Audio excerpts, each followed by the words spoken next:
Good evening and welcome to the Dollar Dogs and Beer podcast. I'm your host, Andrew, and joining me tonight, we've got Jason and Joe. And Joe, you've got some new digs on to wear. They look really good, man. Tell us about it. Yeah, so my brother took a vacation to South Korea. There was an exchange student when he was in high school, and they kept in touch. And he decided to go there for the last week or so, and went to a KBO game and came back with a uni for me. And he's like, "Yeah, you get to wear this tomorrow." And I'm like, "You dang right I do." It's Kium is the they don't pronounce the W. The W's there, but it's not pronounced in the team name. But it's Kium is the name of the team, and it's Heroes is the other part of the team name. But the jersey is Ariel Bolivar Gerardo Agrazar, who actually played in the majors. Played for the Rangers and the Mets, and was in the minors with the Twins before he went to Korea. So good for him. That's awesome. Yeah, I like it. And Jason, how are you doing tonight? I'm doing good. I have some new threads as well. It's not from all the way from South Korea, but it's might have been partially made in South Korea. That's true. It's all the way from South Philadelphia. Had a just doesn't ring quite the same as South Korea, man. I know. But we had a game Friday night, and it was City Connect night, and I was like, I haven't had a new jersey in a few years, so decided to take a look and went with the City Connect because they've really grown on me. I absolutely dig them the more that I've seen them. So I've got went with Alec Boehm is on the back of this one. So yeah, and it was a good game. Saw another win, so have won all this season. Going back to last season, I'm at like an 8 or 9 game winning streak right now. So good times. I'm sure that'll turn around and bite you in the ass at some point. Oh, I'm sure it will. Law of averages being what they are. I mean, it's better luck than you had at the beginning of the year when you couldn't get a Wheeler start to save your life. Oh yeah, last year it took like out of our 17 games, it took until like game 12 to finally see Wheeler pitch, and it wasn't like he wasn't the probable starter previously. Yeah, but yeah, we actually saw Wheeler again, so already saw him twice. Yeah, and me and Ron just go to one random game in September and get to see Wheeler freed. Jeez. That was great.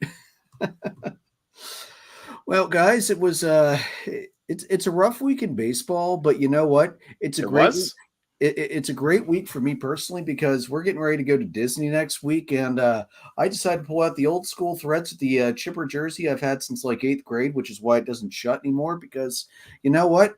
It might not be great for the Braves right now, but other arm. I'm feeling kind of majestic about it, you know? You know, it's nice to not have that ugly freaking swoosh on a jersey, man. Should I get you some black tape to put on it, like a protest tape? Nah. It's all right. I mean, it is Nike's fault. Most of the problems of the uniforms this year, but anyway. It's true. But I will say that I understand why the players don't like the lighter material, but as a fan who would be like sweating in the middle of summer, I am quite all right with the lighter material. Yeah. Like it is very breathable. It is. I actually really like the material. So I got a great idea. Let's just sell these shitty uniforms to the fans and let the players have the uniforms they like, that they know work, that don't cause embarrassing malfunctions. Yeah. You know, as long as you'll sell them cheaper, I'm good with that. Yeah. I feel like that's best of both worlds, right? Well, and the nice thing is, so with the season ticket holder, one of the perks is a discount at the store. So I was able to get this for a fair amount off, which was nice and made it worth it. Yeah, don't those retail near $200? Yep. Jesus, that's insane. And I think it was like $150. That's a nice discount. Yeah. Add it to Joe's rant about baseball not being inclusive enough. Yeah. Hey, that's about the curve of my calculus final in college. It's the only reason I passed the course. So Yeah, that 50 makes a big difference. yeah, it really does. Yeah, it does. So, Jason, what are you drinking tonight? So tonight I'm going with one. It's a new one. Got it a few weeks ago before I went to Vegas. Karen and I went to the market in Hershey, and there's a place there called Shy Bear Brewing, and they are based out of, I believe it's Lewistown, or Linglestown, one of the L towns in PA near Hershey. It's a Windkreis Berry, which is a Marion Berry sour lager, which is delicious. Not a whole lot of can art, but I do dig their logo. Yeah, not bad. So yeah, very good. Sour lager. I think you would absolutely like this one, Andrew. Joe, you might enjoy this one. I know you're not big on all the different beers, but this one is it is definitely sour, but it's fairly refreshing too. Okay. Joe, what are you drinking tonight? So I'm a bit conflicted. So I've got two because I'm conflicted about a lot of things with the Cubs right now. I'm conflicted about a lot of that, which we'll hear later. But I've got my old faithful SoCo and Mountain Dew. But I also have from Fegley's Brew Works, Nan and Poppy's Lemon Shandy Kiss. Oh, that sounds really, fantastic. Really good. Jason, you would absolutely love this. And they have it at Effort Beverage. At least they did when I bought it. Nice. You're talking the one over near Cloister? Yeah. Okay, sweet. They had that's where I bought it originally. It's really, really tasty. What is it called again? It's Nan and Poppy's Lemon Shandy Kiss. So I don't know if I'll get to that, but that's just how I'm feeling right now in a baseball world. I'm really conflicted. So that's in reserve. Is it pretty close to like Leinenkugel Summer Shandy? Yeah. Okay. It's very, very close to that. That is one of my favorites. So that's a great summer beer. Oh. That's why I knew you would like it. And unlike the peach shandy, it's not too sweet. I don't like their peach shandy, but I love their summer shandy. And this Fegley's, it's a family run brewery since 1998, and it's out of Pittston, PA. Okay, nice. All right, I'm also feeling a little sour tonight, so I went with Victory Berry Monkey, the sour triple, instead of the sour monkey, because if I'm drinking sour monkey, it's really bad. But I don't think we're quite at the point of really bad yet. We're just at the point of getting there. And really, it's not as bad as it could be. I'll compound upon that more later.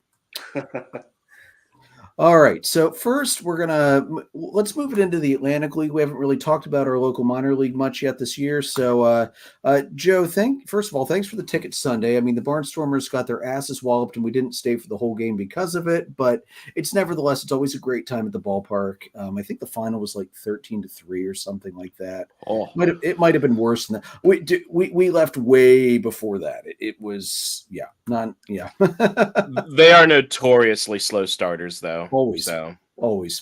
But props to Ross Peoples. He got his 400th career win. I believe that was Friday night. And then, so right now they're at 9-13. They've always started slow. I think almost every season they've been in the league, they start slow. It's not a big deal because let's remember the league is broken into two halves. Your first half winner plays your second half winner. And that's, what determines who moves on in the playoffs. So it's okay. They still have the entire second half. But looking around the league, give props right now to Staten Island, the Fairy Hawks, which is still one of my favorite non-Barnstormer nicknames in the league. I love the name Fairy Hawks. The logo just looks great. They're on fire right now. They are 15-7, leading the North. They've won 7 straight, and they have a 2.5 game lead over York. And anytime York is not in first place, it is a good thing in the Atlantic League. Absolutely. The South Division right now is a meat grinder. Everybody's over at 500, except for the poor Lexington Legends, who are at 5-17, probably because they've been getting chewed up by the top half of the division right now. Christian Santana has been a bright spot for the Stormers. Going into games yesterday, he led the Atlantic League with a 383 average. Gabriel Cancel leads the league in home runs with 9 for Charleston. High points Ryan Weiss has been dominating the strikeouts and the pitching side with 43. To put that in perspective, guys, second place is tied at 29. Not bad. And then York's John Olson has the best ERA in the league right now at 0.47. Wow. He might be picked up at some point, and I wouldn't be upset if he got signed before the end of the season. Wouldn't that be a pity? All right. So, yeah, the atmosphere will always be great there. As I predicted, I still hate the turf field and wish it would go the hell away, and they'd put real grass back out there the way baseball was intended to be played upon. Just saying. I'll be there tomorrow night, so I'm interested to see that in person for the first time. Karen got us tickets. Tomorrow night is like there's HR professionals night or something. So we're going to actually we're going to be up in not just the skybox, but the pinball suite. Skybox area. Nice. That's a great place to be because even when things are going bad, you could play pinball. Yeah. So the final was that was Saturday, and it was 13-2. Yeah, Nick Lucky had a great night Saturday. 3 for 4, a homer, a double, and 3 RBIs. I noticed that they decided not to post the final score to their Facebook page. Not really surprising, that one, but it is what it is. It's Jason, I think one of the weirdest things about the new field, you don't really see the lines anymore because the field doesn't get mowed. It's a flat green. It's very weird. Oh, that's gonna be really weird. Well, I also saw the and I'm very curious about this because I was talking to my parents about this. When I looked at the pictures, there's no dirt either. Like the warning track and the infield is all this turf, but it's just brown turf. Yeah, it looked like brown turf. I'll be honest, I wasn't really paying a ton of attention to the infield. So I'm like, what is that like for sliding? I would imagine pretty rough. Yeah. Because I've tripped and fallen and deliberately slid on turf fields before for marching band, and it's not like grass, man. Yeah. Yeesh. No thanks. Not to mention, all those tiny little rubber pellets, they get everywhere. Oh yeah. So I'm assuming that's the type of turf that the Stormers are using. I didn't see anybody. I think it is. I didn't see anybody really making enough of a cleat digging move to notice, but yeah. Yeah. It also has like a sand base to it, I think, as well. Yeah, those do. But what I'm just really and maybe that's part of their struggle early in the season is you have to get used to things like that. Like that is a big change for a team to go through with their home field. I'll be interested in seeing what their like home versus road splits are at some point. I can pull that up right now, actually. But because I'm thinking like you have to adjust the way you slide, like when you're sliding, and there's a lot to factor in there for sure. Yeah, and like with the warning track, injuries too. I just don't like it. And like with the warning track idea, like unless the warning track is set like a little lower than the rest of it, what's the purpose of the warning track? Yeah, and that's exactly it too. I mean, that it's supposed to feel different when you're running. So I have this many steps until I slam into the wall, and I don't know if they did anything to make it feel different. Yeah, I mean, you go from the grass to the dirt, and you're like, okay, cool, I know where I am. But if it's level and you're going from just green turf to brown turf, yeah, it's not great. Not gonna lie. Let's see. They started by getting swept on the road. No, 3 out of 4 lost on the road. They did sweep at home. Okay. They're doing okay at home. They're not playing great baseball right now overall, so it's not really. I think it's too soon to say one way or the other. Gotcha. All right, so let's move it back to Major League Baseball. I'm going to talk about a team that none of us thought was going to be doing really very well at this point at all in the Kansas City Royals. So they swept the A's on Sunday. At that point, they won 8 of their last 11, 10 games over 500. That's the first time they've been there since 2015, guys. It's been a while. Overall, they're at 29-19. That's a 604 winning percentage at this point. They're 1.5 games behind the Guardians in the Central. I'm sorry, they're at 2 now because I think Cleveland played today and they didn't. Yeah. Oh, they're playing right now. Playing now, yeah. Yeah, so they're at 2 games back right now. They're on pace to win 97 games, which would be a plus 41 compared to last season. I know, it's early. It's early. We'll temper expectations a little bit, but they are off to a great start, and their pitching has been a huge reason why. This past weekend, again, and I know they were playing the A's, I get that, but listen to this. 145 ERA, 26 strikeouts over 18 2/3. Yeah. Not bad. Yeah. I mean, let's not forget the wild card factor. They signed Will Smith this past offseason. Will Smith has won 3 straight World Series. There are 3 things to consider when you think about the Royals. Number 1, 2015 is the year that they won it, so they're back in that form again. The A's I know the A's are the A's, but they have not been a slouch this year. They took at least 2 of 3 from the Yankees, I believe, if not all 3, in Yankee Stadium, which is hard to do.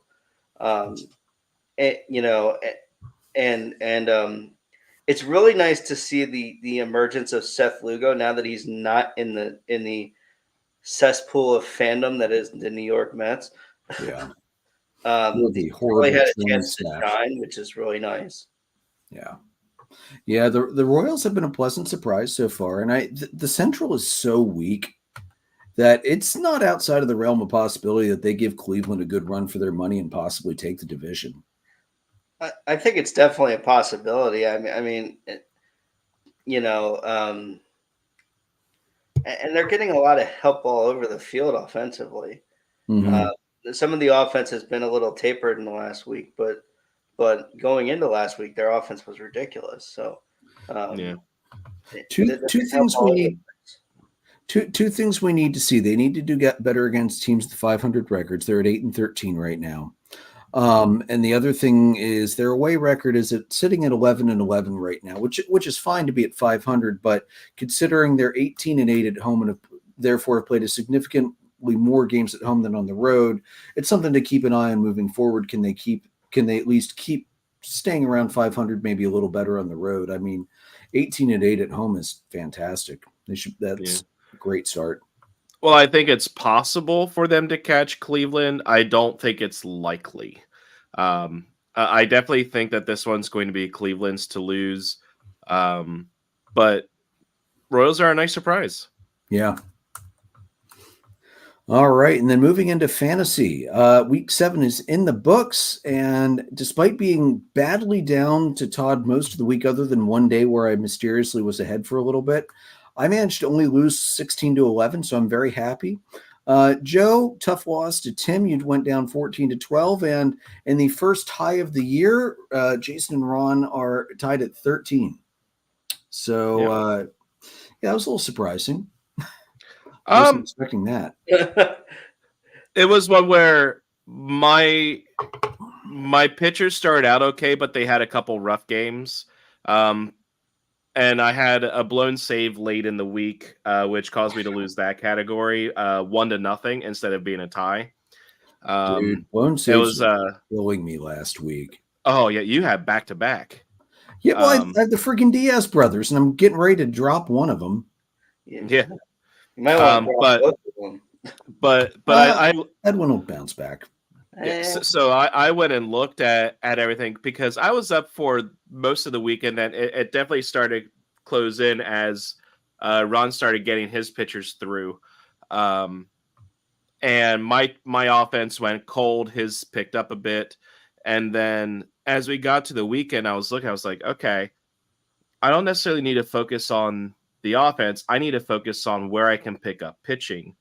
And I noticed we were tied going into the final day, into Sunday, and I saw that he rested all of his starters. He thought that by resting his starters that he would end up winning the the match, and I looked at it, I was like, I don't need to start everybody.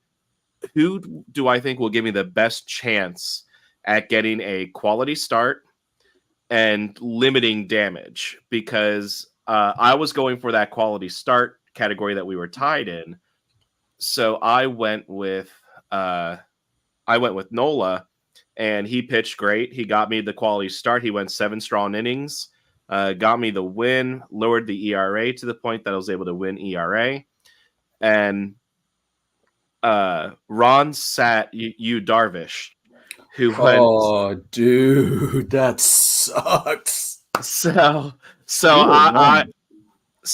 had Ron started you Darvish, he would have ended up winning 13-12 because our quality starts would have been tied again, and I would have lost that point.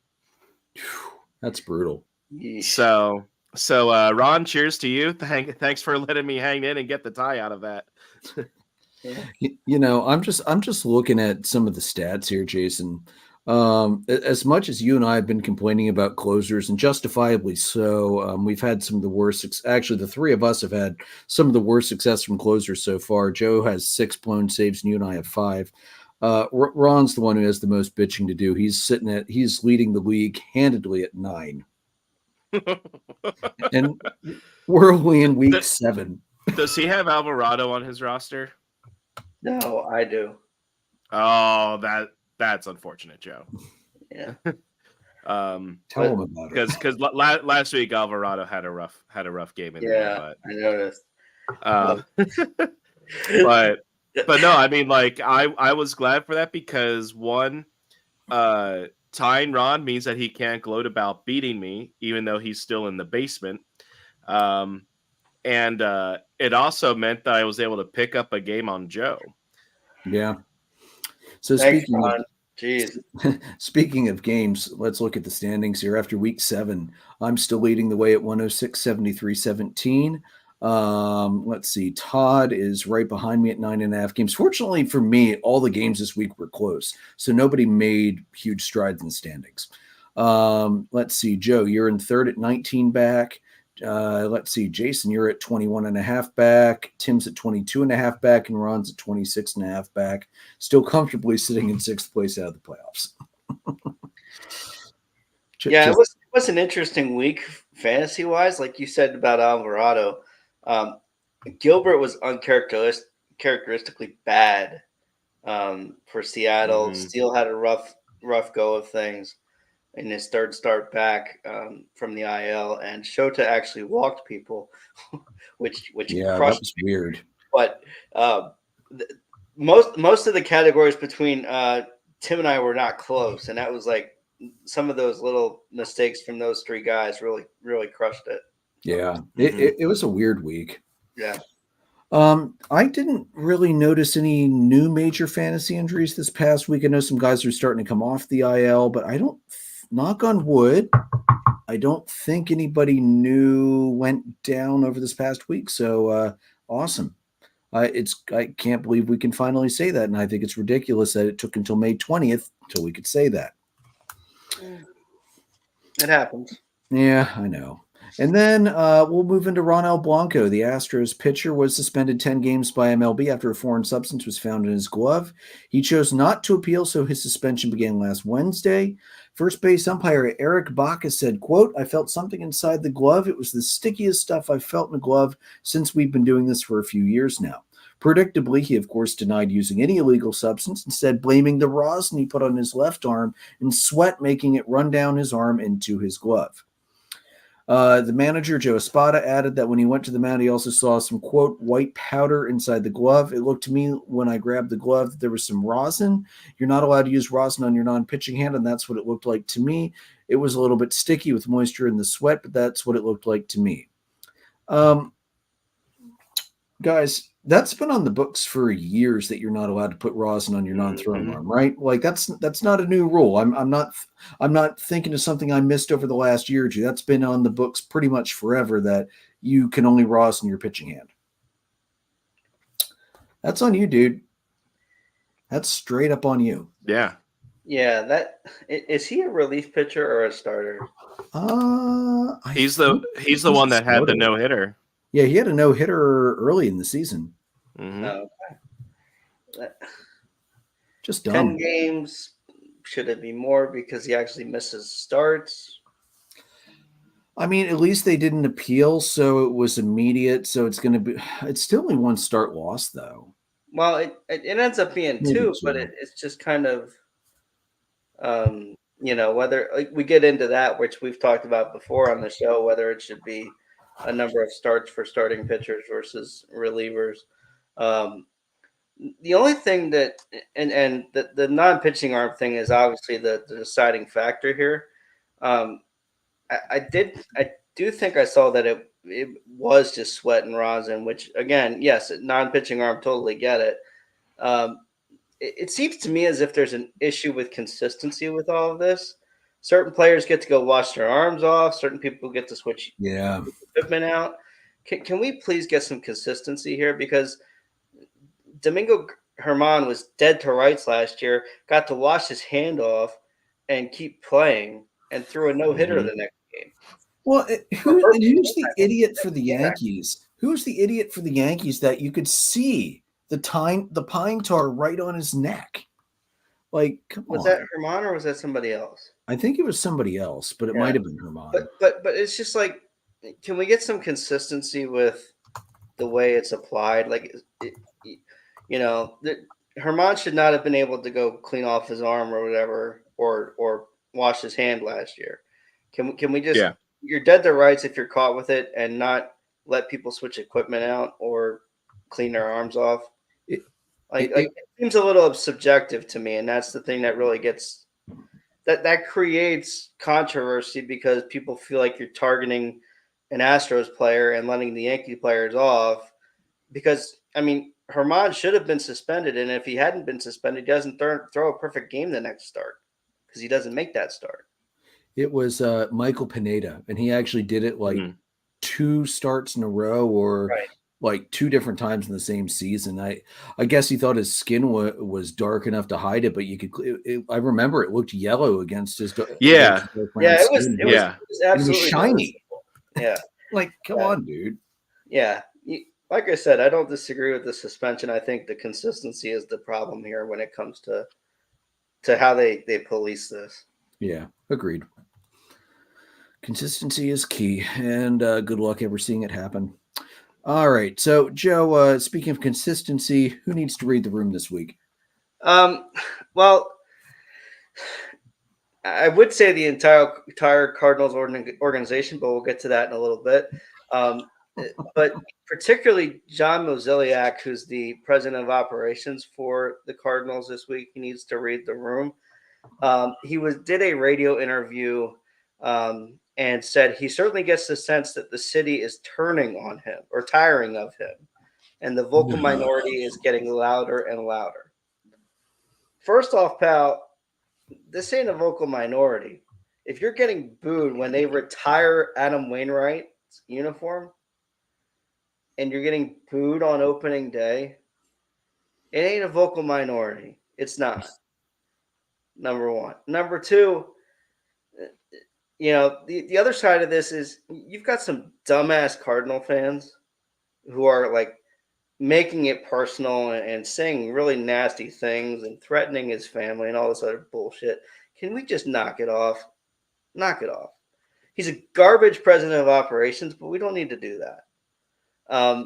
And they're tiring of you because you took a team that won 20 in a row with a manager and made the playoffs somehow, got rid of the manager, hired this guy who has no idea how to manage anything.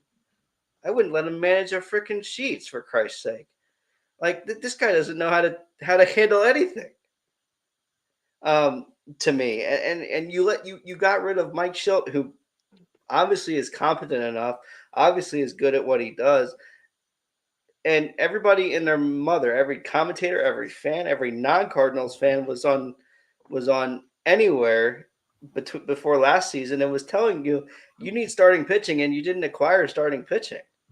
Like, at some point, yes, the fans might be tiring of you, but it's because you're making bonehead decisions. And people are going to start talking with their wallets. It's what they do. Mm-hmm. Unless you're a Cub fan, because Cub fans don't know how to do that. But like a majority of Cub fans, not me, but a majority of Cub fans don't know how to do that because it's Wrigley. And I get it. Don't get me wrong. I get it. But Cardinal fans are starting to push back and go, look, man, like you're putting a garbage product on the field. Why would I want to spend my money on this? I don't understand. I understand him feeling the pressure, but I don't understand him feeling like it's a vocal minority because number one, it's not. And number two, they're tiring of you because you're just bad at your job. I mean, somehow or another, and I don't know who is responsible for this and whether this was a fake picture or not, but there was a birthday on the scoreboard at the Cardinals game this weekend, and somehow Fire Ollie Marmol got onto that. Whether that's real or not, the fact that picture is circulating on the internet tells you. I saw that one. One of two things: Zach, either somebody needs to get fired. I think Zach, our resident Cardinals fan, actually sent that to a sports chat with some people from work, and I believe the response was something like, "Well, somebody's gonna get fired, but I bet it ain't Ollie." Yeah, certainly is. I mean, that's Moziliak needs to read the room. It's not a vocal minority, and it's because you're making bad decisions with a franchise that is a gift that keeps on giving as long as it's good and as long as you're investing in it properly. Yeah. Nope, I agree with you. All right. Anything else, Joe? No, that was the biggest one. There's obviously some other things that fall under different topics. That was the one that was more of a solo read the room. No, I agree with that. Yeah, I was checking to see. Oh, I found it. I was checking to see if I could find it here. So here is the thing from the Cardinals here. So, happy birthday, Bethany. Please fire Marmol. Love it. Yeah. Somebody will be fired, but it will not be Ollie Marmol somehow or another. Somehow. To which our reactions were kind of like, I am shocked that got through, followed by Zach said someone's getting fired for it, but unfortunately not Ollie. Brilliant. Yeah. All right, Joe, you want to segue it into the Cubbies? Sure, because that was fantastic. Dude, I feel that. This was a garbage week. There's really no other way to put this. Except for the one bright spot was a shellacking of the Braves on Wednesday, which was very, very nice. But we still took the series, so I don't give a shit. I don't care. It took at least one game from you. I'll take that one, Joe. Shit. Hey, when you had the week that I had, from a Cubs fan standpoint, like, seriously? Look, the thing with this is that you lose 2 of 3 to the Braves, which, again, the Braves are what the Braves are. They're extremely talented. You expect to lose that series probably, or at least you hope to get one game out of it. And the Cubs were able to scrape that together Wednesday night with it. I think they won 7-0 or 7-1. I think we got one back in the ninth. Yeah, 7-1 in that game. The other 2 games were just pathetic offensive showings. The other thing too is then we had this 4-game series with the Pirates, and I don't know who made this schedule. This schedule is just stupid. We were in Atlanta, we were in Pittsburgh, we were home against Pittsburgh over the weekend, and we're home against Atlanta this week. It's really, really dumb. I hate this crap. This is almost as bad as the Pittsburgh Steelers schedule at the end of the year this year. They got hosed. You have the Ravens twice, you've got the Bengals twice, you've got the Browns twice, and then you've got the Eagles in Kansas City. Who the hell made that schedule? Yeah. Whoever made that schedule made this schedule, because this was just terrible. And you had to face Paul Skeens twice, which was just stupid. I mean, in a row. the sideshow that twice in a row. The sideshow that was last Saturday, his debut, obviously, with all the other stuff that we talked about last week. But the guy pitched absolutely dominantly. I think he had 11 strikeouts when this was all said and done. He had 7 in a row to start the game. That only got ended by a PCA ground out, which I've never been so happy for a ground out in my life. Listening to that game, it was just, oh my gosh, it was terrible. But they just really, the offense has been awful for the better part of about 2-3 weeks. It's been spotty. They finally got Belly and Saya back, but that just hasn't been enough because Ian Happ went off. He's off in back in Iowa somewhere again. He's almost in that territory. He's just been awful the last couple of weeks. And then they had the whole Dansby situation, the Nico situation this week. Dansby, if he had gone on the IL earlier, would have been back for both of these, would have been back for the first series probably against Atlanta. And that would have been helpful because you're not going to win many games when you have the following as your middle infield. When you have Nick Madrigal and Miles Mastroboni, outside of the Brendan Gaudin jokes aside, when you have those two guys as your middle infield, you're not winning many games. You're just not. Especially when the rest of the lineup plays uninspired baseball. It's really disheartening to see that. And the other thing with this is that if Nico had just gone on the IL, he would be back on Friday. So if you're going to keep him off, why would you be down a guy instead of bringing somebody up who can come off the bench, even if it's just, even if it's not an infielder, even if it's somebody just for a batting purposes there. It's just something like it doesn't make sense to me. I understand why some teams do it. You're not really sure if Dansby's coming back right away. You're not really sure of the timing of some of that stuff. But I'm sorry, like the fact that he hasn't played and you could have had somebody up from Iowa or Matt Shaw from Tennessee, who was their draft pick this year, their number 1 pick. Like, I don't care how the guy does, but you need to have that depth. And the way that they handled this doesn't make a ton of sense to me. I also don't understand, and part of me thinks that this is part of Ian Happ's problem, is Ian Happ did not solidify himself as a major league player and as a Gold Glove caliber player until he was in one position for every single game that he played, and that was in left field. And he was awful in the 3-hole for a year and a half, and he was killing it to start the year as the leadoff guy. And I realized that you wanted to get Nico jump started, and leadoff helped him do that. But at what cost? Now Ian Happ's not hitting the ball and he's not getting on base. I mean, Ian Happ is just like Kyle Schwarber in a way sometimes, where he gets on base. And that's all that matters to me. I don't freaking care how he gets on base. Does he get on base? And Happ was doing that before he got moved around the lineup. And consistency really matters to major leaguers, and particularly to a guy like Ian Happ. Players are creatures of habit. Absolutely. Yeah. There's a lot that I don't really get about the last week as a Cubs fan, where it's, I know we have a new manager and I believe in Counsell, but I mean, you're getting paid $8 million a year, pal. Like, you've got to be a little smarter than this and handle some of this a little bit better. I don't understand some of these decisions. And the only downside of this whole mess for you, Andrew, is that Brandon Gaudin won't be able to make those jokes because Mastroboni's getting sent down to Iowa today. Disappointing. So disappointing. Yeah. That might have been that whole series if he was still up. Yeah. and I mean, and Joe, like, I feel that as far as being tired of like the lineup being moved around, it gives me flashbacks to the Joe Girardi, Gabe Kapler years. Those 2 seasons that he was with the Phils as manager, and you didn't have the same lineup twice.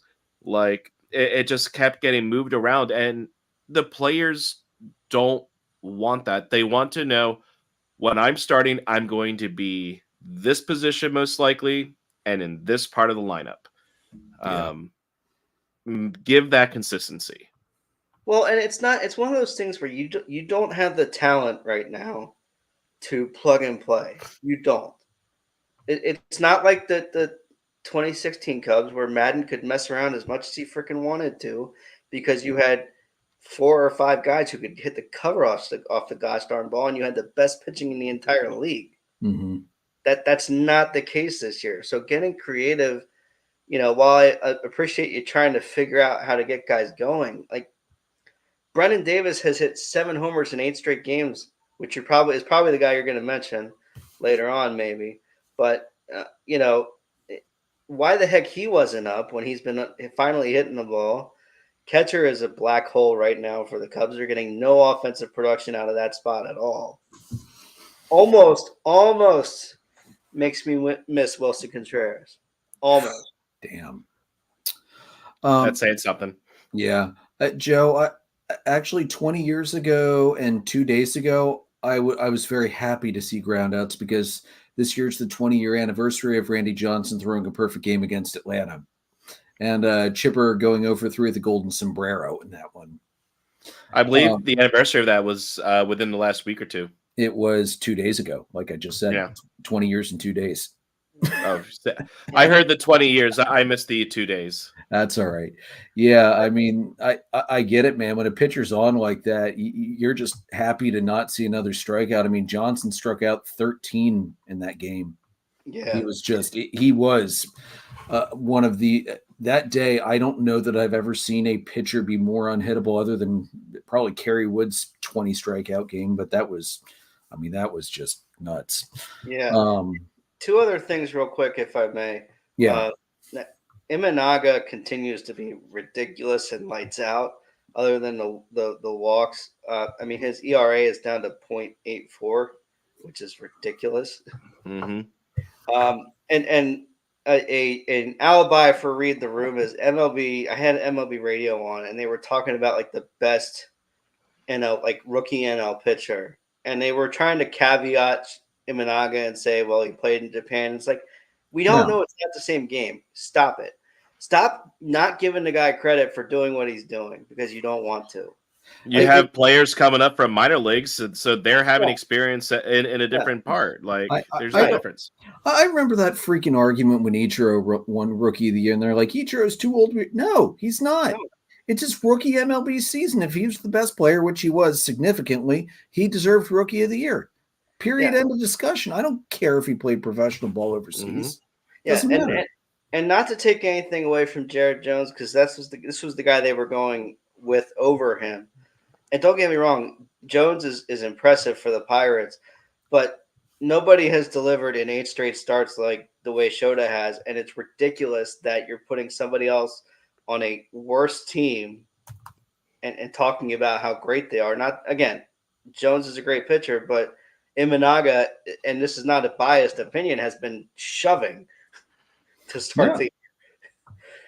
I don't think I don't think there is a legitimate argument you could make right now to put anybody ahead of him, of Imanaga as the best rookie pitcher. There's just no argument.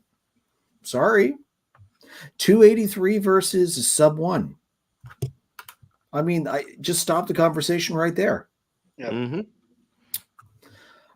And yet, Joe, the only time that you can get better Brandon Gowden than that is when Jeff Francoeur's on the air with him, because like they even mentioned it during the series. It's a good thing Frenchie's not on the air, because he would have just gone off on Mastroboni and had too much fun with it. Well, I mean, last year he did the same thing, and Brad Hand was the pitcher, which was just. Oh God, that's right. I forgot about that. Yeah, that was good. That was good. And one other thing, Joe, I agree with you completely about consistency of lineup. Stop moving guys around. Once they get into a spot, leave them. I mean, it's why Snitker won't move Acuna out of leadoff, even though Acuna's struggling right now. It's why last year in Game 1 of the NLDS, after he screwed around with the lineup, he went right back to the regular lineup in Game 2. Don't mess with ball players. They like their consistency. That's just how it is. Always has been. So Jason, I heard down on the farm you might be talking a little bit about Iowa. Yeah, sorry, Joe. So going down on the farm here, the top hitter this past week for me was Trace Thompson of the Syracuse Mets, the AAA team for the New York Mets. He went 9 for 22, which is a 409 batting average, 2 doubles, 6 home runs, and 9 RBI. Damn. And I did not realize this when I did this, Joe, so I apologize. 3 of those home runs came in one game against the Iowa team. So he had Cubs, yeah, Iowa Cubs. So he had a 3-homer game with 5 RBIs against the Iowa Cubs. And then the pitcher. This is not a mistake. This is the first time I've ever done this. I am repeating from last week. It is Ian Mejia of the Mississippi Braves, the AA affiliate for the Braves.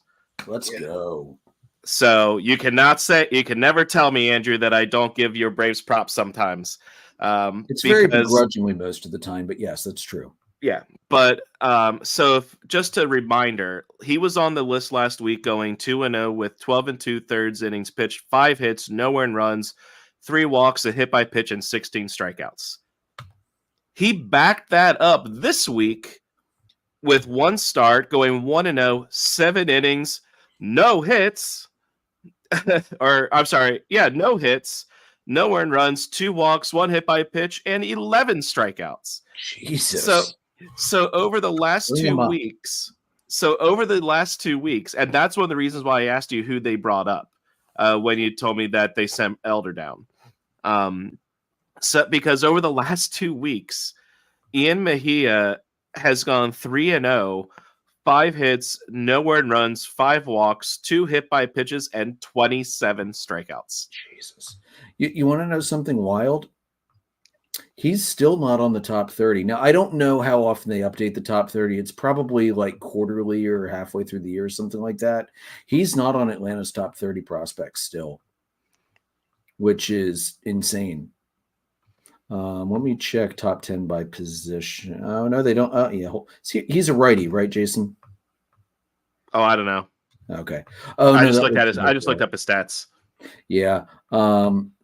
2 reasons he's not up right now. Number 1, he's not in the 40-man, so they'd have to make a roster move to make space for him. Now, Spencer Strider is still in the 15, so they can move Strider to the 60 to open up a roster spot. My feeling is that's more likely to be held in reserve for a trade than that. And number 2, the reason they brought up Darius Vines is because I think they're trying to preserve options for some of the other guys. That makes sense. Yeah. He's definitely a name to watch. Looking at his stats, it seems like he definitely has the strikeout stuff. Seems like he has a potential for some command issues with a couple hit by pitches and some walks over the last couple of weeks, but definitely a name to watch. I definitely looked at everything when I was preparing for this, and I saw Ian Mejia, and I was like, oh wow, he had a really great week. And I went to my notes to update from last week, and I looked, I was like, well, son of a bitch. Yeah. So I was like, well, you know what? I gotta keep him on there then. He's flat out earned that. And the wild thing is Hurston Waldrep and Spencer Schwellenbach. I don't know how you say his name, but they've been arguably just as good over the course of the season as well. I mean, the pitching is there for Atlanta in the lower minors as it starts to matriculate up. I'm not so worried. Even AAA, we've got good guys like Smith Shaver. I'm surprised he's not up, but again, I think it's preserving options because that's what the Braves do when they do their cycle to pitchers nonsense that fills the transaction sheet every single season. Joe, just a thought. I think that might be why they didn't throw Nico on the 10-day. They might not have wanted to burn an option for a player down either to bring them up or to send somebody else down. I don't know for sure. It makes sense because you'd have to send the guy back down eventually, but I don't know. Well, what's really going to be dumb about this too is if they end up putting him on the IL. I mean, it sounds like he's coming off tomorrow, or he's going to play tomorrow. But if he doesn't, I'm going to be like, really, guys? Like this is kind of a waste. And you could have had a backup bat of some kind at least off the bench to make a difference in the field somewhere. And it's a bit of an issue, and I'm a little salty about that kind of thing because it's like you're playing a man down and you've got Madrigal and Mastroianni playing the middle infield. Yeah, you're not wrong. Then the Orioles this past weekend, they split with the Blue Jays after the middle game was rained out and then took 2 out of 3 from the Mariners. And the guy I want to talk about is Adley Rutschman. His past week, he has been hitting the cover off the ball. He made sure that we wouldn't have to look up if the Orioles would have gotten swept in the makeup game down the road. Does the streak stop retroactively? Or at that point, Rutschman decided to say, no, I'm just going to hit a home run and that'll be that. His line over the past 7 days, he's slashing 353, 389, 941, 17 at bats. I've got 5 runs, 6 hits, a double, 3 homers, 5 RBIs, 1 walk, 4 strikeouts, while still playing superb defense and doing a great job handling that Orioles pitching staff. Yeah. And also another name to throw out there, Gunnar Henderson this week is also still on fire. Actually, just literally 2 minutes ago, he hit a home run for the 4th straight game for the Orioles. Wow. Damn. This one was a 3-run shot that made it 5-3 Cardinals currently. But yeah, so Gunnar Henderson is also on fire, which is good because over the last week and a half, the Orioles offense was starting to sputter a little bit, but they're kind of starting to break out of that little funk. Yeah. All right, now the City Connect. Let's first the Guardians. We've seen them on the field. What'd you guys think of the Guardians uniforms on the field? I didn't hate them. I think they're a nice set. I love the contrast. Mm-hmm. It looked like an actual uniform. It didn't look like a gimmick. It looked like a baseball uniform. Yeah, I thought they did a nice job with this. I think I said as much last week, but it looks really nice on the field. Mm-hmm. Yeah, I think they're definitely up there as far as one of my favorites. Yeah. I wish they would have spelled Cleveland instead of CLE. I hate the city abbreviations, but at least they didn't do the land, as we mentioned last week. That's been overdone and beaten to hell. Yeah, they look good, though. Classic look. Yeah, no complaints. I love the striping. I just love the Major League style striping from the movie. I know it's not the same, but it's really close. And then we have the Cardinals, the Lou, which I've never heard of them referred to as the Lou, except over the last 2 seasons for how they've played. Sorry, that wasn't nice, but I don't care. So a red top, STL on the hat using the what's that font called? Shoot, drop my notes here. So that is the I can't remember what's that font called. Anybody remember? Just the script? Yeah. Tuscan. It's which it's I kind of feel like it's starting to get overdone a little bit. You've got the bird sitting on the bat, which, you know, one funny thing I was reading online, Cardinals don't have yellow beaks. They don't have yellow beaks in nature. The Cardinals made the beaks yellow so they would show better on the uniforms. Fun fact. I love the patch on the sleeve, the fleur de lis inside the gateway arch. I think that looks great. Again, the city abbreviation on the top, the STL, isn't doing much for me. I think we actually, I'm surprised to hear myself say this. I think we might actually be able to see the wavy pinstripes a little bit on the. I think they made them dark enough. We might actually be able to see them on the field, which would be nice to finally see one of those sublimated objects appear for once, because most of them are utterly invisible. Jason, you want to talk first, or should we let Joe go and run with it? I'll go first, and then we'll let Joe kind of take over. But I really like the jerseys. I think that they fit the Cardinals well. I do like the fact that they're going with white pants with the red stripe, as opposed to like red on red, as opposed to like a red or black or something like that. I like that the white will help the red of the jersey pop more. And I think it's actually like one of the first times that I felt like the jersey is better than the hat. A lot of times the hats have been better than the jerseys with these uniforms, and I think this is one of the rare instances where the jersey is better than the hat. That arm patch would have looked better on the hat. Yeah. Yeah. Why the Lou? Is that actually is that legit? Like, do other than Nelly and maybe the rap community, is I was gonna say, did you not read your own notes? no, I did read my own notes. I don't know of it being. I've never heard of it anywhere else. So that's how you connect to the city, then, I guess. But here's the problem. I was reading online, and I've heard a lot of people say that's crap. I've never called this city the Lou, and I've lived here for 35 years. So I don't know. Yeah, it's a solid uniform. It's surprisingly, I think it's only the second time in the regular season that Cardinals have ever worn a red top, because the red top they usually just wear in spring training. I think in the 90s they had a one-off, they wore red. It's solid.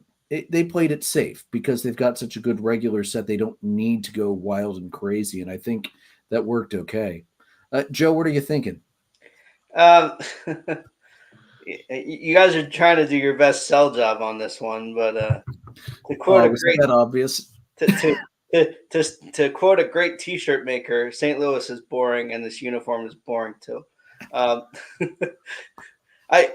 To me, like, the hat was the closest thing to something I actually didn't hate on this. But to me, a lot of that patch, other than the fleur-de-lis, is mostly red. It just feels like it kind of all blends in together a little too much. It reminds me a little bit of the Wrigleyville uniform. The only saving grace for this uniform is the white pants and the red striping. That's like that's what saved this. But yeah, it doesn't do a whole lot for me. A lot of Cardinal fans were like, "Really?" Like, so it's a spring training uniform with a new name on it. Like, basically, yeah. It didn't really. That's what I didn't like about it. Like, it just kind of reiterates the fact that St. Louis is boring because it wasn't really unique in any way. Yeah. I will say I do like them better than the Wrigleyville unis. Oh, I mean, again, it's a stretch for me to say that, but yes, I agree. I like it more than the Wrigleyville uni too. I wish the Wrigleyville uni would just, go the way of the Dodgers, get dumped into Lake Michigan. I mean, or let Murphy's Bleachers burn it. Burn every uniform that exists of the Wrigleyville uni. I think it looks garbage. The white pants saved this from being as bad as Wrigleyville, but to me, obviously the birds are iconic, but I feel like you could have done a lot more about the city with this set, with maybe a big arch instead of the birds for the uniform, something different, because the birds is so part of their standard set, kind of like Andrew's argument with the bell and the Phillies, where the bell is an overused symbol, the birds are an overused symbol. I know it's the team name, but still, feels like they could have done something different there from a symbol standpoint. That's why it would have been nice to see the arc and the fleur-de-lis on the hat, make it more noticeable, add a new element. Right. Well, Joe, I have an idea that I think you will absolutely love. Sure. For the hat, they could have just had a bird poop splat right in the middle of it. Over top of the words "Fire Ollie." Oh yeah, there we go. Let's see. Yeah, this can be saved yet. Yeah, I mean they had a chance to really do something nice with this, and I feel like because they kind of went with the spring training uniform with a few minor changes, it just really didn't do anything for me. Bias aside, obviously, but I mean, you went with the Lou, which again I see it on, some Cardinals social media fans and whatnot. So I've seen it there, and the Nelly reference which you made. But for me, I mean, you're spending your the last two seasons in the toilet of the NL Central, why not put the name of the English toilet on your uniform? It's wonderful. It's a good touch. True. Like I always, when I think of St. Louis, I always think of it being called the Gateway to the West. Like that would have made more sense to go with like Gateway with the arc over the chest than the Lou. Personally, Yeah, I mean, what do I know? I don't live there. it is what it is. Doesn't, like I said, doesn't really move the needle for me, and I'm sure you guys expected nothing less than that from me. But yeah. No, we knew it wasn't going to move the needle with you at all, Joe. That's all right. Yeah. Next up for City Connect, Blue Jays unveil scheduled for 5:30. The debut on 5:31, and then after that, the Twins and the Dodgers. All right, so Jason, how about them Phillies? How about them Phillies? So yeah, 6-1 week this week. I feel I'm definitely the one out of the three of us that had the better week. No, really? I definitely enjoyed baseball this week more than you two did. They started by taking 3 out of 4 from the Mets, winning 5-4-10, 4-0, 10-5, and they did lose the finale 6-5-11. The game that they won 5-4-10 innings stopped with a home run in the 9th to silence the trumpets, as it was off of Edwin Diaz, and then he had the winning sacrifice fly in the 10th. And the Phils bounced back after that extra inning loss, which I will say was one that they were down, got back, down, got back, and then ended up down. It was one that they had opportunities to steal that game from the Mets and just didn't get it done. There were 2 wild pitches that led to run, like that had runs come in. So that was really the only disappointment of the week, because then they came back home after that trip and they swept the Nationals 4-2, 4-3-10, and 11-5.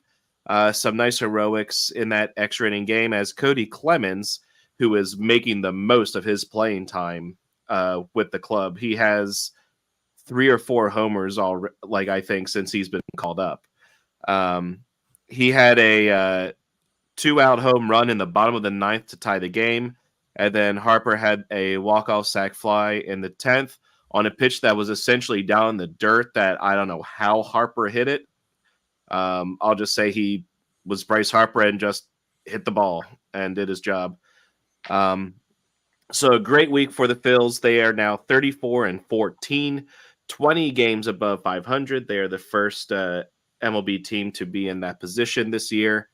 They have not lost in 14 straight series. They had a couple splits, and then they've won the rest. So they maintain the top record in Major League Baseball, which is 1 game over the red-hot streaking Yankees.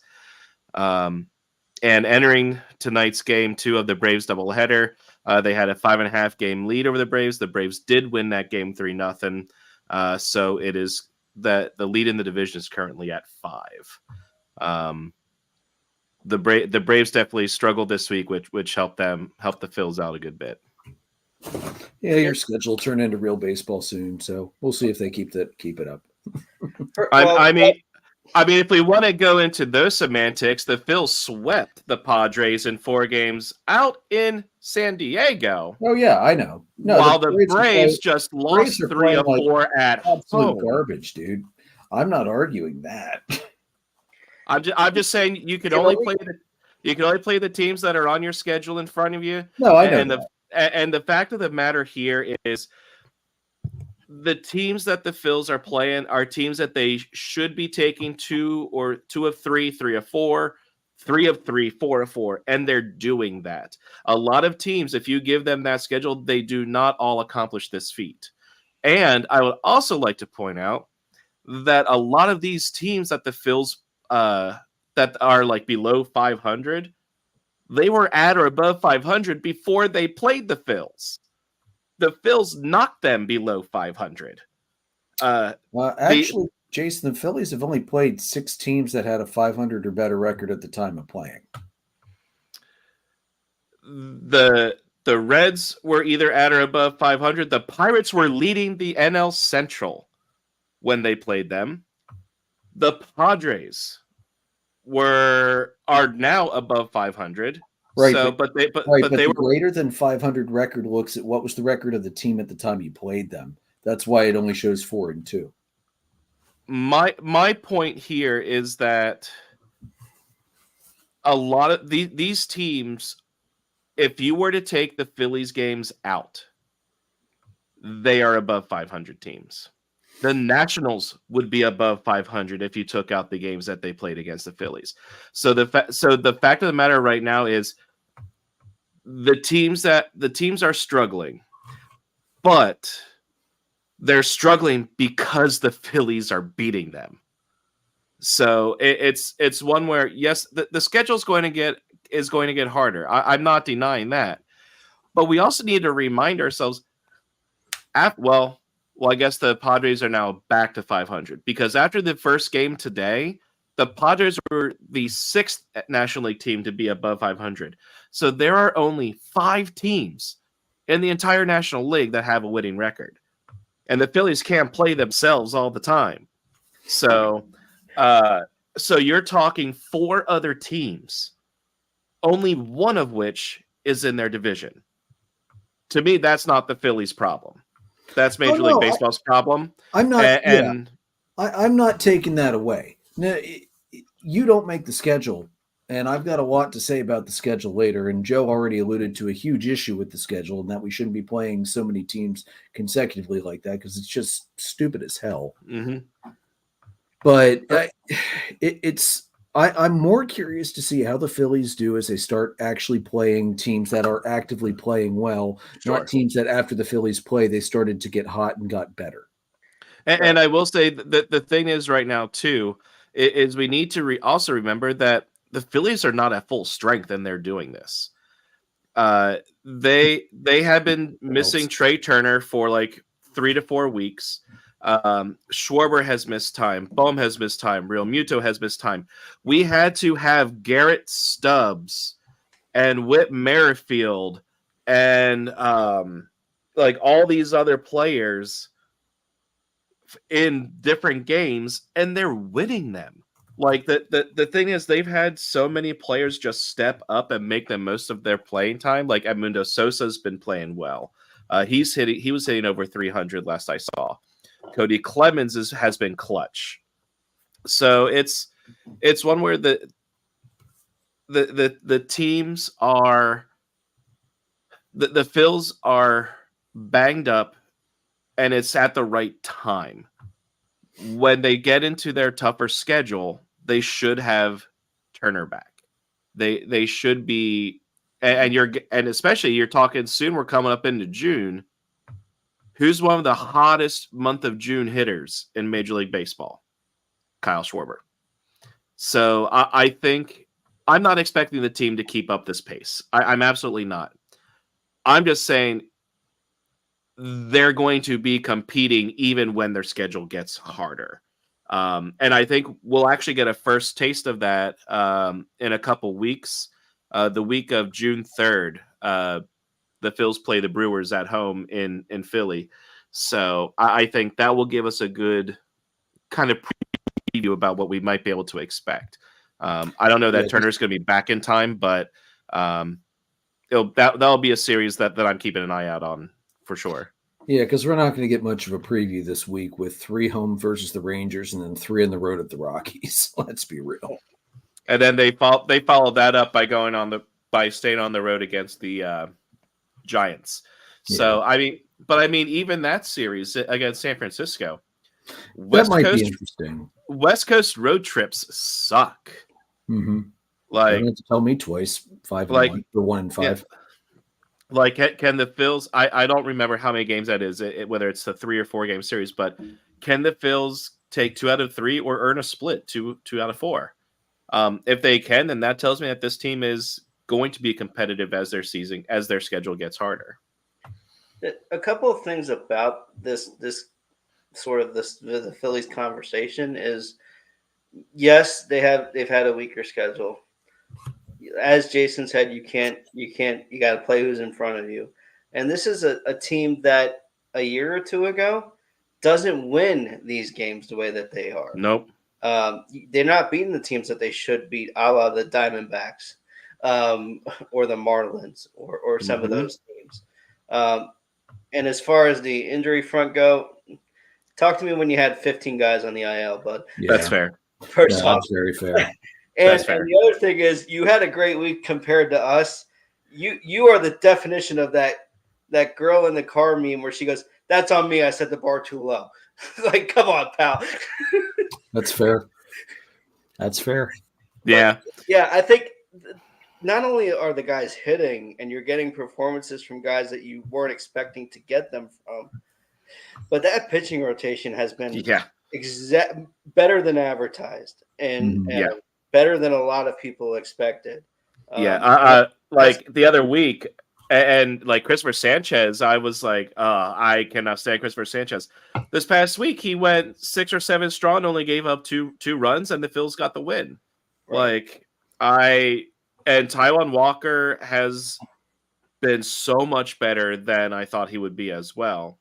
The pitching, the starting rotation is keeping the team in games, and the offense is doing just enough to win them, which at this point, it's what you have to do. And Joe, you were absolutely right. Over the last couple of years, this team is nowhere near at this level against these other teams in the schedule. They're roughly 500. One last quick thing here, because I find it funny, and I know you will appreciate this because it goes against the Nationals.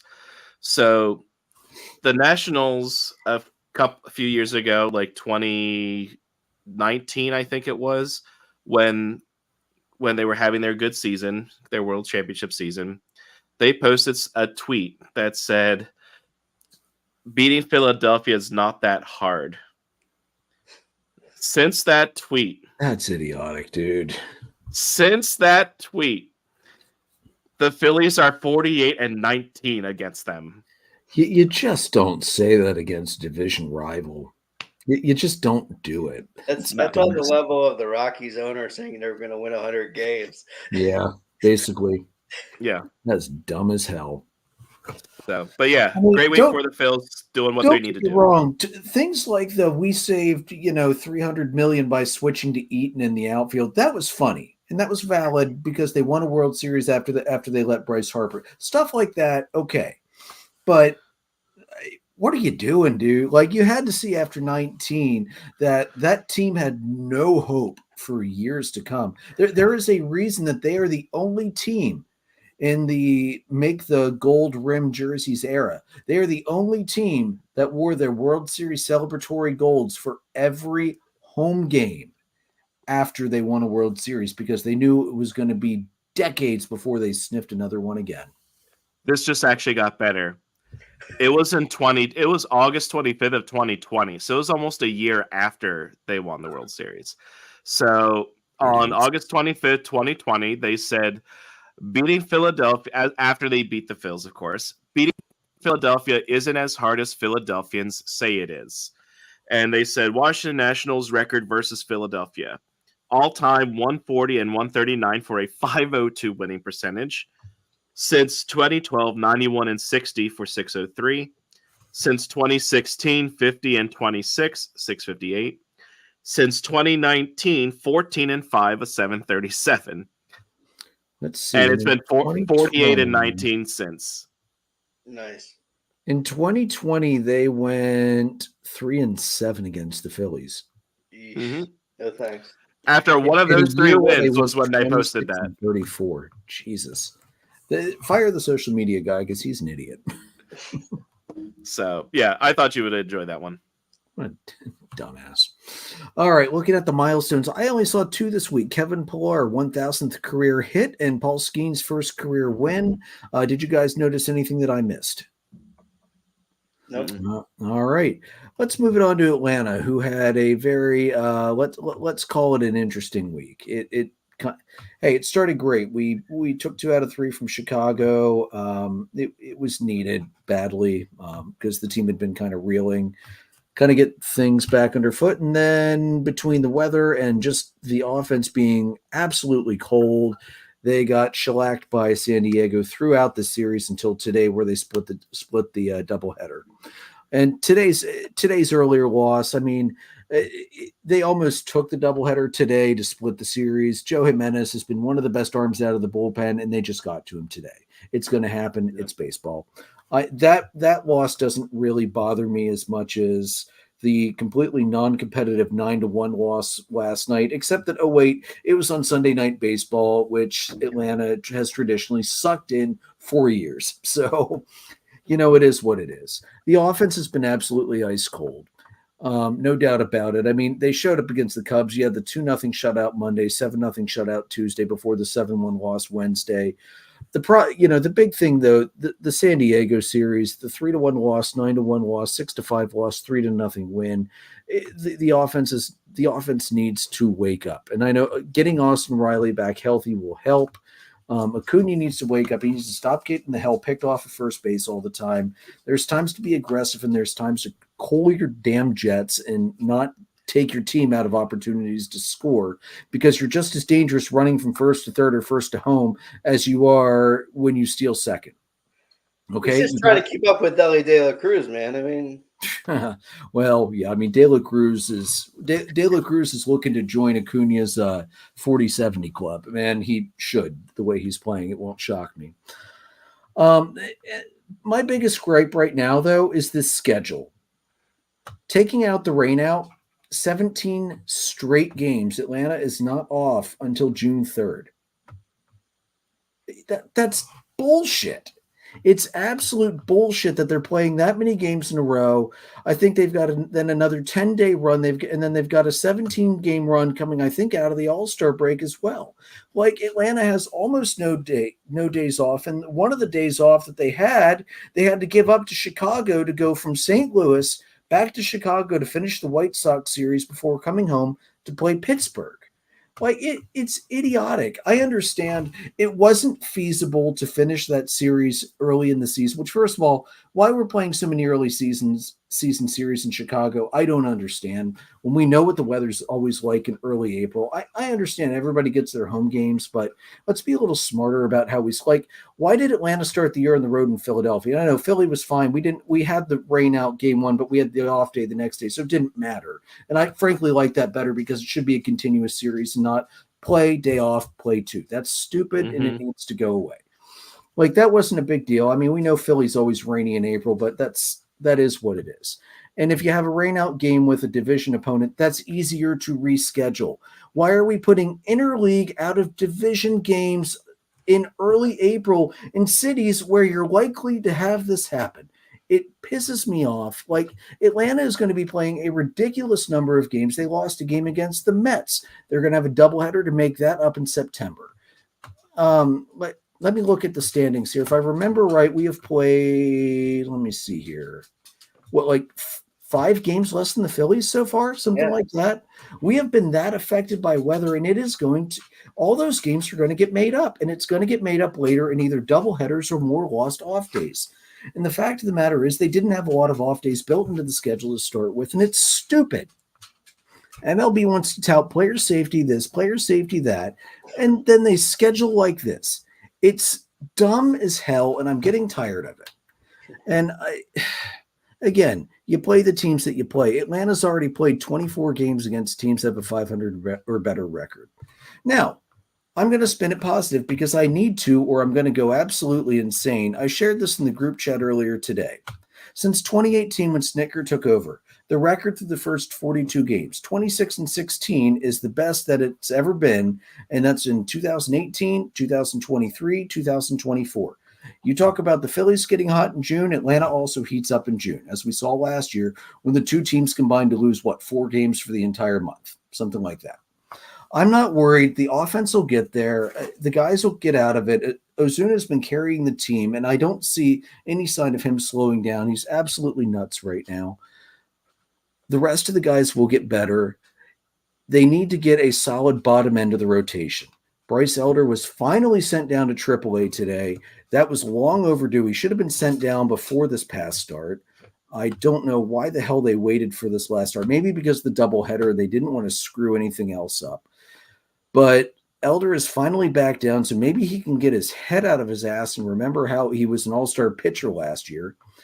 And they brought up Darius Vines, who I know Darius Vines had a good start, and then he got shelled by the Rangers. So we're probably still going to see kind of undulations like that from the 5-hole. That's okay because at least Darius Vines is willing to throw strikes. Whereas Bryce Elder has been nibbling. He has not been striking people out. He has been walking guys. He has been allowing hits. It was time to make that change. It was time to make that change, frankly, last week. The only other thing I'm going to say is AJ Smith-Shawver is ready. I know we're probably trying to hold on to his options, maybe not blow him up too early, but if things stay like this by the All-Star break, you have to bring him up after the break and put him in. Because after the break, when you get the chance to reset your rotation, if it's me, it's Max Fried, it's Chris Sale, then it's well, do I want to go Morton or do I want to anyway? You know, Lopez. You got Morton, Lopez, probably Lopez 3, although maybe you keep Lopez 4. And then you got to either Vines or you got to bring up Smith-Shawver after the All-Star break. If that's still where it's at, it's what you got to do. I don't think, as much as everybody is saying, Spencer Strider getting hurt killed the team. No, Spencer Strider getting hurt just took away a ton of strikeouts. He did not. Spencer Strider getting hurt has no effect on the fact that the offense has absolutely not been able to hit their way out of a wet paper bag against most teams other than the Cubs this past week. So, yeah, and I think a lot of that offensive inconsistency is probably due to a bunch of the rainouts. I mean, we talked about it earlier. Players are a creature of habit and rhythm, and they don't have rhythm because they're not playing every day. Yeah, or playing on a regular basis. They have a ton of rainouts. I am not looking forward to all of these makeups in the second half of the year. That's all I'm going to say. I do think, like you said about Smith-Shawver, like at some point we have to get back to winning games as opposed to worrying about options and innings limits, because that's not saving arms either. No. So if the guy can pitch, you need to win games. I think you've got to make that move sooner rather than later. He's your number one prospect. Get him up. Let's see what he can do. Yep. He is doing well in AAA this year. He is right now. Where is it? He is wanted. No, actually, okay. He's been getting knocked around the last couple. His ERA has gone up a little bit, but you know what though? He jumped from single A to double A to the major leagues last year because they needed to call him up last year. This is his first full year in AAA.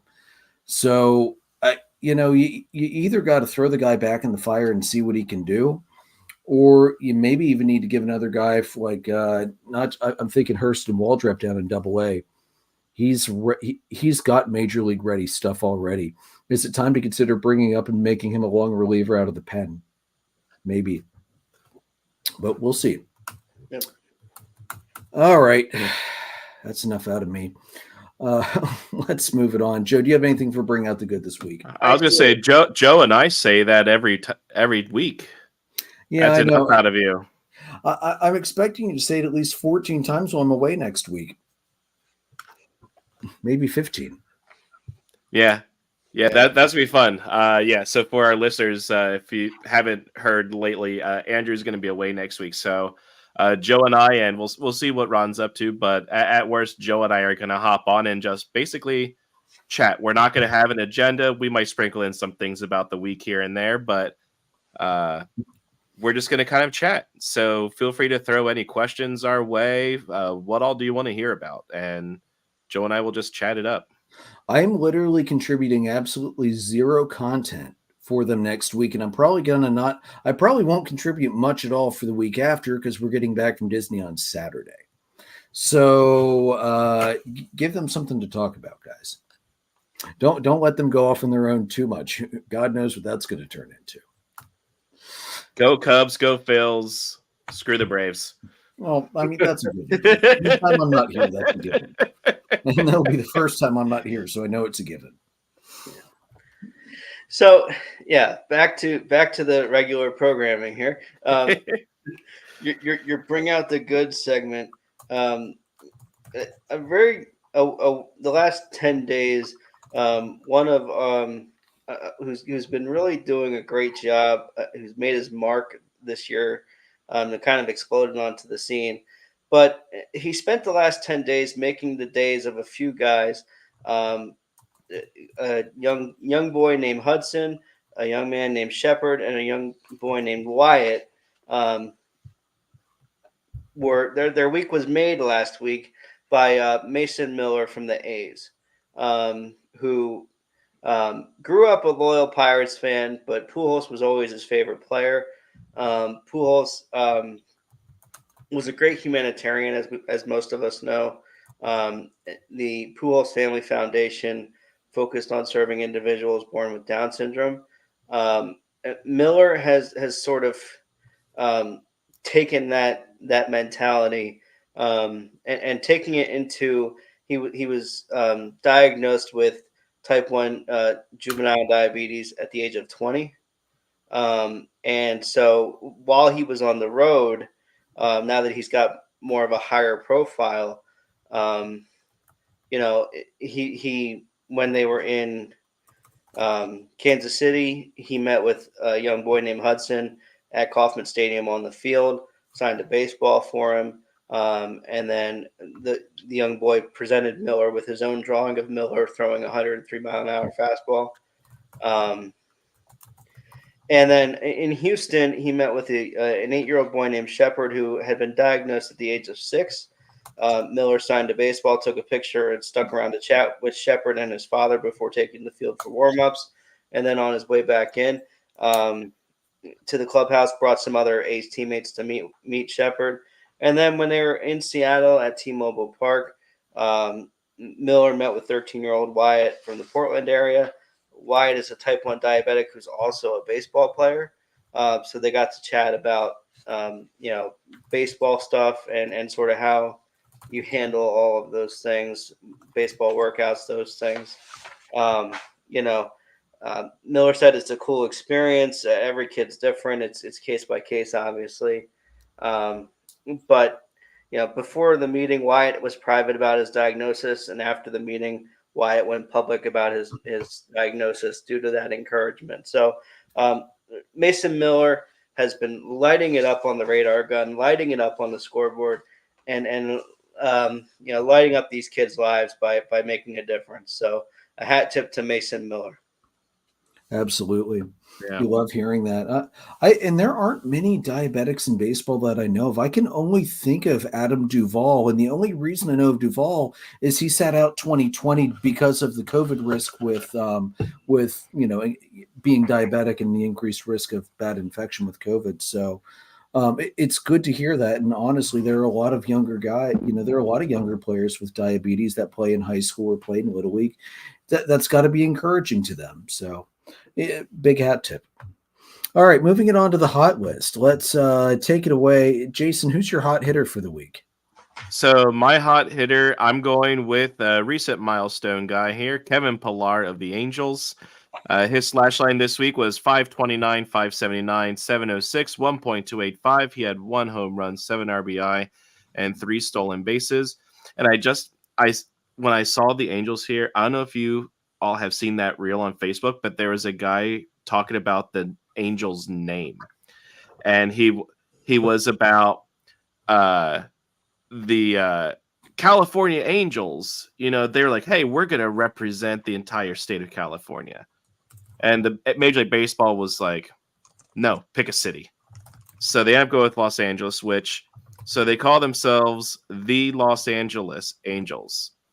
Los Angeles means the Angels, so they are calling themselves the Angels. Yeah, I saw that. That was absolutely hilarious.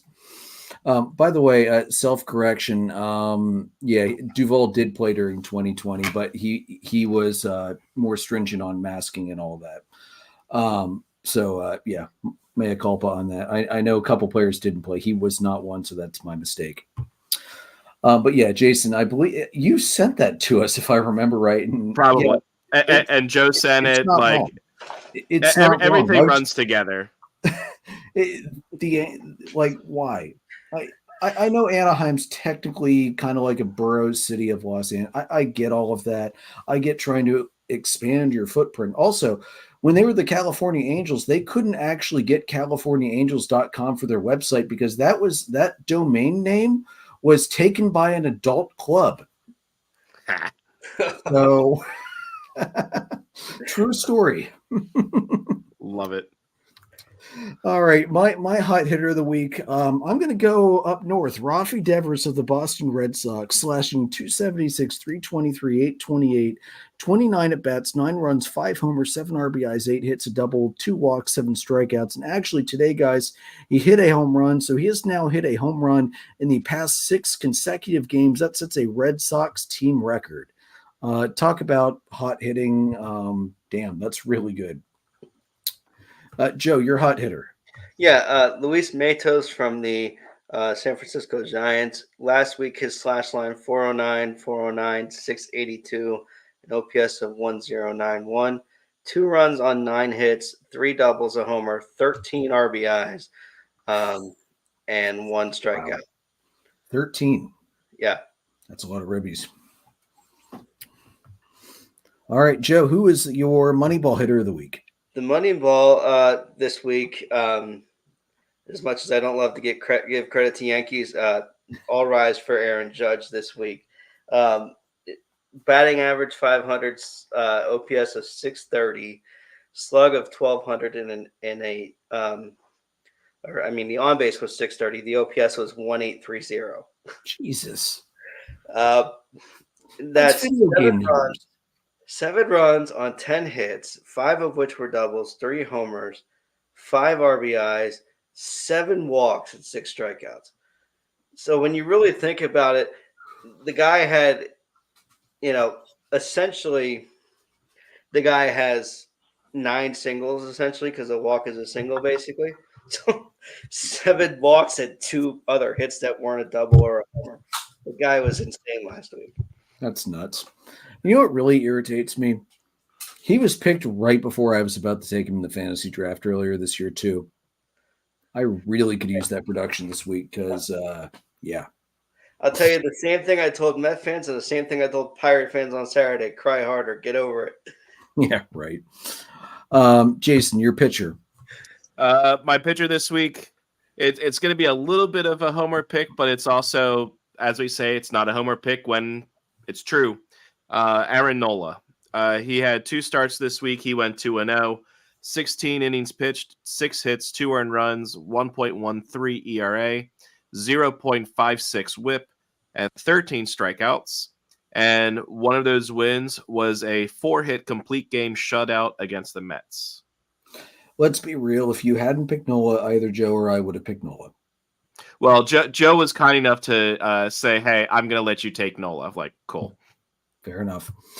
For me, it was Mitch Keller, 2 starts, 2-0, 12 innings, 10 hits, 2 earned runs, 3 walks, 10 strikeouts, a 1.5 ERA, a 1.08 WHIP.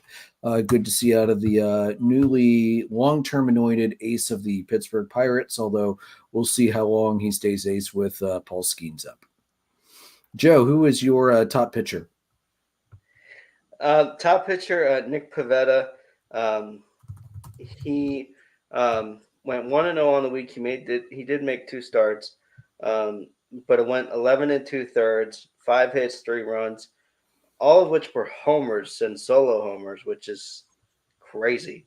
That's Hendricks level limited damage, not anymore, but old Hendricks limited damage. 16 strikeouts, no walks. A whip of 0.43. The batting average against is 128. Hell of a week. That's a hell of a week. And who is the adulting reliever of the week, Joe? So no, it wasn't the Diaz brothers. No, I'm gonna give this to. I'm gonna give it to Reed Garrett from the Mets. I had 2 people listed. Pete Fairbanks was the other guy, but I'm gonna give it to Reed Garrett of the Mets. 3 games, he went 1 for 2 in saves. He didn't lose any games. 4 innings, 5 hits, 1 run, a walk, 6 strikeouts. The guy has been delivering, getting them to the undelivering Diaz at this point, but could be the next closer for them the way he's been pitching out of the bullpen this year in a lot of close games. All right. For hot teams, I mean, obviously, as much as it pains me to say it, you have to look at the freaking Phillies. Looking away from the Phillies, I think the hottest team in baseball right now outside of Philadelphia has been the New York Yankees. I mean, I know I think they lost tonight, so the streak is over. But if I'm not mistaken, they were on 7 or an 8 game winning streak coming into 7. 7. Okay. Yeah. Yeah, they're still sitting 8-2 over their last 10. They've taken over the AL East from the Orioles. We'll see how long they hold on to it. I feel like it's not going to be that long because the Orioles are still playing great baseball right now. And I also want to focus on the Guardians and the Royals. I know I mentioned the Royals earlier, but the Guardians are still holding pace. 4-game winning streak for them, 7-3 in the last 10. And also, this probably pains me more to say than talking about the freaking Phillies. The Astros are 8-2 over their last 10. They've climbed out of the basement of the AL West and are back in third place and are only 4.5 games behind the Mariners. As much as we were hoping the Astros were going to be left in the scrap pile and dead for the year, it unfortunately appears the Astros have regained signs of life and remembered that, oh yes, we're not a terrible ball club and we can do better than this.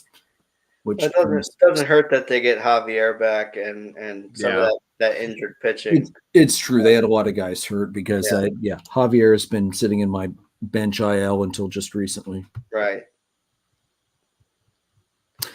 Jason, Joe, what do you guys have? Anybody else for the hot list for teams? The Giants have won 4 in a row going into today, so that's some positive momentum for them. So I had them on my list. The other one was the Rockies. I think they were 7-3 in their last 10, if I'm not mistaken. Yep. They won 3 or 4 this week, and had been on a 4-game winning streak going into the week. So positive momentum for them too. Yep. Those are the ones I was looking at too, Joe. All right. Let's move it on to the upcoming week. Atlanta. So the Monday doubleheader is over with a split. The starters today were Lopez versus Cease, and I'm just going to say this: Lopez got hosed by some very bad umpiring behind home plate, and move on from that. And then Sale versus Vasquez. Sale is now up to 20 innings consecutive without giving up a run. Thank God. 3 at the Cubs. Morton versus Assad. Fareed at Steele. TBD versus Hendricks will be Darius Vines if he is not called out of the bullpen. If he is, that's probably going to be a bullpen game, Joe. And then 3 at the Pirates. Elder versus Falter. Lopez versus Keller. And Sale versus Perez. And all I got to say of the Pirate series is thank God we're not dealing with Paul Skeens. Thank God we missed him. Did you play them already, Andrew, or is this your first series against him? This is our first series against the Pirates. So you might get him the second time around. Very possible, and honestly, if we got him this time, he would have broken Kerry Wood's record for single strikeouts in the game the way our offense is going right now. So I'm glad we're not. Cubbies, after the Braves, they have 3 at the Cardinals. Imanaga versus Mikolas, Tyone versus Liberatore, Assad versus Gray. Joe, you guys are going to bounce back because I have no confidence right now in Atlanta's offense, and I'm not going to be watching baseball next week. So you're probably going to sweep us and sweep the Cardinals and go perfect, and you're going to be in a great mood next week to talk to Jason. So don't worry about it. Yeah, I mean, that's the hope. I certainly hope from your mouth to God's ears here, but if the Braves start to click this week against the Cubs, this could be the last time that Hendricks starts up at the big league club for a while. You're not wrong about that. Hendricks has to be on a short leash at this point. Yeah, I just don't know kind of what that is yet. A lot of that depends on Jordan Wicks and how quickly he comes back or doesn't come back. That's part of the reason he has the leash he has at the moment anyway. Yeah. And his performance last year, obviously. I feel pretty good about the Cardinals series. The Braves won, not so much, but The Brave series, you got a lot of questions. Morton versus Assad's probably going to be a toss-up because he hasn't been spectacular, but he's been solid. He's been a good 4 or 5 guy in the rotation. Freed and Steele, it's going to be whichever bullpen gets attacked first because both of those guys are going to be, you can basically count on 6+ solid baseball out of them with minimal offense, most likely. And then Vines versus Hendricks, that's going to be 2 pitchers that, let's face it, are probably going to give up some hits. Vines is able to get the strikeouts, whereas Hendricks is not. So it's going to be, the fact that the Cubs middle infield is finally back together again, will that finally help Kyle Hendricks out? Because I think that's probably been hurting him too. Dealing with Mastroboni and, up the middle is not going to help as much as Nico and Dansby. I know Dansby hasn't been great this year, but he's still a better glove than anybody else you have at short right now. Yeah, I'm interested too. Imanaga and Assad have really been anchoring this rotation this year. Assad's been brilliant. Those 2 guys are in the top 5. I am not upset about missing Imanaga this time. Not going to lie. I'm bummed that you're missing Imanaga. So am I. He's been great. Joe, I think the Cubs can take 2 out of 3 with there. I really do. I hope so. They're at home. Offensively, I just don't believe. I don't have enough faith in them right now offensively, and that's kind of what's giving me pause for the next week. They need to figure that part out and really show that they can continue to do that. Yeah, that's fair. Phillies, like I said, this is another week that they should do pretty well. 3 against the Rangers, Suarez versus Gray, Walker versus Heaney, and Wheeler versus Urania. 3 at the Rockies, Sanchez versus Block, Nola versus Hudson, Suarez versus Quantrill. If the Phillies do not sweep the Rockies, I consider it a victory to everybody behind the Phillies right now because I fully expect to sweep out in the Mile High Stadium. Yeah, I don't know that I would expect to sweep against the Rockies in Colorado because you're going to that thinner air. That is an adjustment. I would say just winning the series is absolutely the goal there. It's definitely the goal, but I'm sorry, Jason. The Rockies are 15-31. They are under 500 against at home. They're under 500 on the road. And if I'm not mistaken, they have an absolutely abysmal win-loss record against teams at over 500. They're 12-23. The Phillies are going to sweep the Rockies. Honestly, I'm more on Jason's side here. It's thinner air. It's a big adjustment. I don't care what their record says. I truly don't. The Rockies had a really good week last week, and you could see some of that momentum shift. 2 out of 3 is definitely the goal. Oh, they'll definitely get 2 out of 3, but I'll be shocked if they don't sweep. I mean, they've to open the week. They have the A's, I think, to open the week. Now they are on the road at the A's, so maybe they'll get a little bit of momentum there, and maybe put up a fight for a half a game against the Phillies. I guess we'll see. All right, the Orioles, 3 at the Cardinals, Kremer versus Gray, Bradish versus Lynn, Means versus Gibson. 4 at the White Sox, Irvin versus Keller, Burns versus Flexen, Kremer versus Fetty, Bradish versus Crochet. So I think the Orioles are going to be fine this week. They should take 2 out of 3, 3 out of 4, based on the way the Cardinals and the White Sox have been playing lately. Because it seems like the White Sox had a little momentum going, but it seems like they've kind of let the momentum go and have, kind of regressed back to the mean a little bit as they are back down to 3-7 in the last 10 on a 3-game losing streak. Regressed to the mean? No, they've regressed to the sewer here. Come on, dude. Dude, the sewer is their mean right now. That's the problem. Really? They don't have the talent to have their mean higher than the sewer. They have the talent. They don't have the available talent.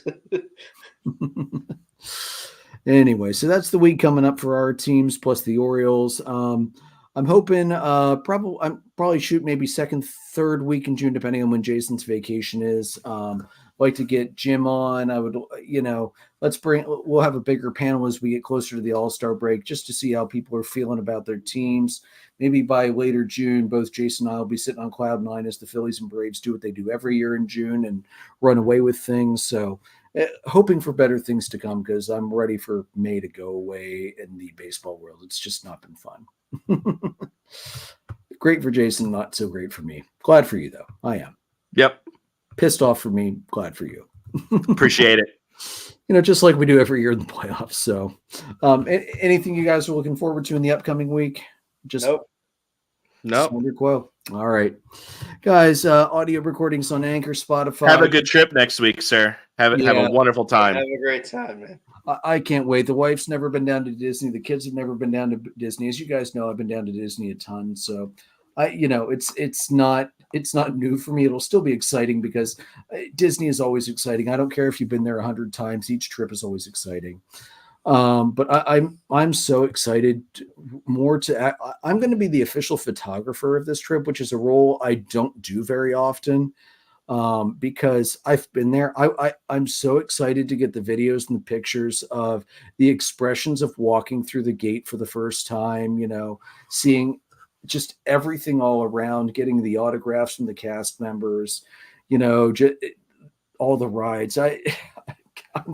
I'm over the moon excited. And this album I bring back, if it's less than 200 pictures, I will be shocked.